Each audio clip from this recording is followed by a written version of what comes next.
Hello दोस्तों, कमाई का अड्डा यूट्यूब चैनल में आप सभी का स्वागत है। आज यहाँ पर हम बात करेंगे हैप्पीस्ट माइंड के बारे में। इस कंपनी के अंदर जो लेटेस्ट अपडेट्स आ चुके हैं वो यहाँ पर हम डिस्कस करेंगे। एंड काफ़ी निवेशक के कमेंट में यहाँ पर एक क्वेश्चन था, किस तरह हैप्पीस्ट माइंड के अंदर Q4 के रिजल्ट के बाद में हमें कैसे परफॉर्मेंस रखना चाहिए। तो मैं यहाँ पर वो भी टॉपिक डिस्कस करूँगा, क्योंकि देखिए आप सभी ने यहाँ पर हैप्पीस्ट माइंड के शेयर बहुत पहले खरीदे होंगे, किसी ने हाई प्राइस पर खरीदे होंगे, कोई फ्रेश एंट्री लेना चाहता होगा। तो उन सभी निवेशक को ये पता है कि हैप्पीस्ट माइंड का स्टॉक अभी बहुत अच्छे करेक्शन में है और कंपनी के Q4 के रिजल्ट भी आ चुके हैं। तो अभी यहाँ पर हमने जिस चीज़ का इंतज़ार किया था वो आ चुकी है, यानी कि जो भी न्यूज़ थी रिजल्ट के बारे में, जो अपडेट्स थे वो आ चुके हैं। तो अभी एक्चुअली करना क्या है, क्योंकि देखिए काफ़ी निवेशक एवरेज करने के लिए इंटरेस्टेड है और काफ़ी निवेशक फ्रेश भी एंट्री लेना चाहते हैं, क्योंकि आप सभी को ये पता है कि आईटी सेक्टर, आज आपने यहाँ पर कोई ऐसा सेक्टर नहीं देखा होगा जिसके अंदर डायरेक्टली इनडायरेक्टली आईटी सेक्टर का रोल ना हो। बिल्कुल दोस्तों, किसी भी देश के यहाँ पर इम्प्रूवमेंट के लिए, यहाँ पर जो भी ग्रोथ होने वाली है उसके लिए भी आप सभी ने ये देखा होगा कि जितना आईटी स्ट्रक्चर स्ट्रांग रहेगा वो देश उतना आगे यहाँ पर हमें बढ़ते हुए नज़र आता है। तो डेफिनेटली इसलिए कहूँगा कि आप यहाँ पर इंडिया के अंदर जो एक स्मॉल मीडियम कैप वाले जो स्टॉक्स है आईटी से जुड़े हुए, जिनके अंदर एबिलिटीज़ है, उनके ऊपर थोड़ा आप ज़्यादा फोकस रखिए। और मैं आपको स्मॉल कैप मिड कैप की बात क्यों करता हूँ, मैं आपको पहले भी बता चुका हूँ और आज भी बताऊँगा। देखिए, अगर छोटा प्लांट है, अभी यहाँ पर आपको पता है छोटा प्लांट है, और वो अगर बड़ा ट्री बन गया तो देखिए उसका फ़ायदा कैसा रहेगा। आप सभी को ये ज़रूर पता है कि जो प्लांट है, छोटा सा पौधा, वो आगे बढ़कर ट्री बनता है। ट्री ऑलरेडी ट्री बन गया है तो सिर्फ वो फल देगा, मीन्स डिविडेंड वगैरह देगा, बट ये जो प्लांट है वो ट्री भी बनेगा और फिर आपको फल वगैरह भी देगा। मीन्स आप यहाँ पर उस कंपनी के ग्रोथ का पार्ट बन सकते हैं। उसके अंदर रिस्क तो है बट रिवॉर्ड तो अनलिमिटेड है। इसलिए हैप्पीस्ट माइंड के डिटेल्स को भी देखना और जो कुछ पॉइंट मैं आपको आज बताने वाला हूँ उसको भी अंडरस्टैंडिंग कर कर जाना।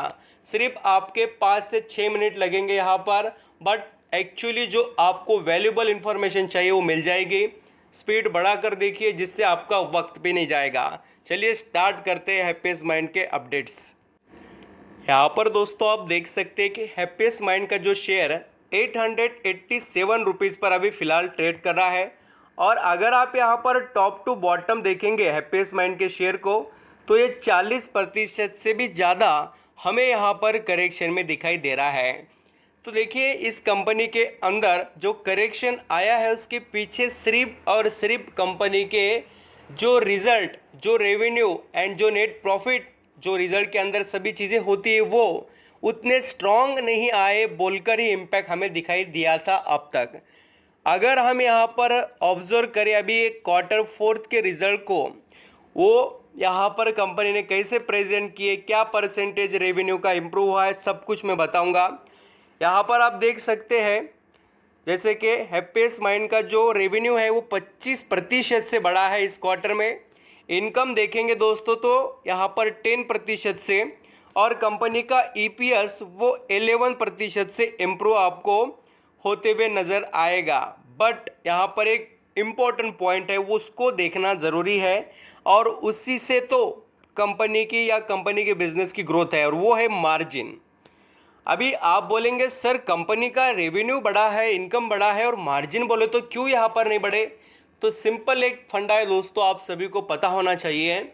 कोई भी बिजनेस यहाँ पर प्रोड्यूस करता है, सर्विस रहने दो, प्रोडक्ट रहने दो, प्रोड्यूस तो करते हैं वो, बट उसको यहाँ पर मेंटेन करने के लिए एडवर्टाइजमेंट, सैलरी वगैरह या अदर जो एक्सपेंसेस होते हैं वो डिडक्ट होने के बाद अगर आप यहाँ पर 100 रुपये को चीज़ बना रहे हैं और बेच रहे हैं सिर्फ 100 रुपये को ही, तो मतलब क्या है, उसके ऊपर आपको 110 को बेचकर 10 रुपये तो भी कमाना पड़ेगा।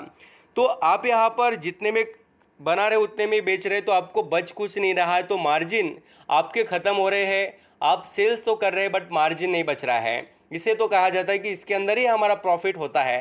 और मार्जिन जितना अच्छे से इम्प्रूव होते हैं उतना ही कंपनी के लिए ठीक होता है, कंपनी के प्रॉफिट के लिए भी और ग्रोथ के लिए भी। और इसी वजह से अभी भी हमें स्टॉक थोड़ा प्रेशराइज देखने को मिल रहा है। ये बात मैं आपको बताना चाहता था। अभी यहाँ पर ये बात तो आपको क्लियर हो गई कि इस कंपनी में अभी भी क्या सिचुएशन चल रही है और सिचुएशन का आपको कैसे यहाँ पर जो बेनिफिट लेना चाहिए। अभी यहाँ पर देखिए, हैप्पीएस्ट माइंड में फ्रेश एंट्री लेने वाले के लिए पहले बात करूँगा। आप यहाँ पर फ्रेश एंट्री ले रहे हैं तो धीरे धीरे 10-20 क्वांटिटी के साथ आगे यहाँ पर बढ़ना स्टार्ट कर दीजिए। और आप दोस्तों अगर हाई लेवल पर ख़रीद कर बैठे हैं तो आप यहाँ पर जो भी लेवल है वहाँ से 20% या 15% डाउन प्राइस पर चल रहे हो तो बिल्कुल आप एवरेज कर सकते हैं। अभी देखिए, ये रिकमेंडेशन नहीं है मेरे, तो यहाँ पर बताने का काम है। लार्ज डिसीजंस आपके रहेंगे। आपके यहाँ पर आप दोस्तों देख सकते हैं कि हैप्पीएस्ट माइंड का जो बिजनेस स्ट्रक्चर है और इसका बिजनेस का जो पोर्टफोलियो है वो काफ़ी डाइवर्ट है और कंपनी के पास बहुत से सर्विसेज भी अवेलेबल हैं। आप यहाँ पर देख सकते हैं कि एनालिटिक्स से रिलेटेड बिजनेस है, artificial intelligence, automation, cloud, digital infrastructure management, internet things, security, software product, engineering. अभी मुझे बताना कि ऐसा कौन सा बिजनेस नहीं करती कंपनी जो आने वाले समय में डिमांडेड नहीं है। सभी बिजनेस डिमांडेड है दोस्तों। और कंपनी के पास अभी भी आप देख सकते हैं infrastructure management, security, digital business services, products, engineering services, ऐसे सुपर बिजनेसेस का पोर्टफोलियो अवेलेबल है। कंपनी फंड रेजिंग कर रही है। आप यहाँ पर देख सकते हैं इन्होंने अप्रूव किया है कि ये जो यहाँ पर 2 मार्च को इन्होंने अप्रूवल दिया है करोड़ों का फंड रेज करने के बारे में। कंपनी ने रेवेन्यू ब्रेक किया है। सुपर इम्प्रूवमेंट कंपनी के अंदर हो रही है और कंपनी के यहाँ पर क्लाइंट या कंपनी का जो बिजनेस स्ट्रक्चर है वो अलग अलग सेगमेंट में फैला हुआ नज़र आता है। तो हैप्पीएस्ट माइंड में एबिलिटी स्ट्रांग है। और यहाँ पर आप अगर देखेंगे तो कंपनी मिड कैप की है, 13,049 करोड़ का मार्केट कैप है। पी रेशो अभी भी मॉडरेट है, ऐसा नहीं कि बहुत सस्ता है या बहुत महंगा, एक मिडल लेवल पर ट्रेड कर रहा है कंपनी के हिसाब से। बट कंपनी का जो रिटर्न ऑन इक्विटी एंड जो यहाँ पर आप देखेंगे रिटर्न ऑन कैपिटल एम्प्लॉयड, बहुत सभी सुपर है। अच्छा खासा परफॉर्मेंस है, इसमें कोई डाउट नहीं है। और आप यहाँ पर देखेंगे तो शेयर होल्डिंग में भी आपको कुछ चीज़ें दिखाई देगी। वो देखिए, इस कंपनी के अंदर जो बढ़ता हुआ निवेशक का इंटरेस्ट, अब यहाँ पर बोलेंगे किसका इंटरेस्ट बढ़ा, तो ये देखिए यहाँ पर आपको एफआईएस का स्टेक 4.07 से वो बढ़कर 4.15 होते हुए नज़र आया है। और जो डीआईएस है उनके पास भी यहाँ पर 1.26% स्टेक है। प्रमोटर के पास 53 और पब्लिक के पास 38%। तो कंपनी के शेयर होल्डिंग में भी कोई डाउट नहीं है। तो आप इस कंपनी पर नज़र रखिए। कंपनियों के अंदर देखिए गिरावट एक लिमिट तक रहती है, बाद में से कमबैक तो ये कर दिखाते हैं। तो आपको मौके का फ़ायदा उठाना चाहिए। आप यहाँ पर ज़रूर इसके ऊपर नज़र रख सकते हैं। Thank you so much.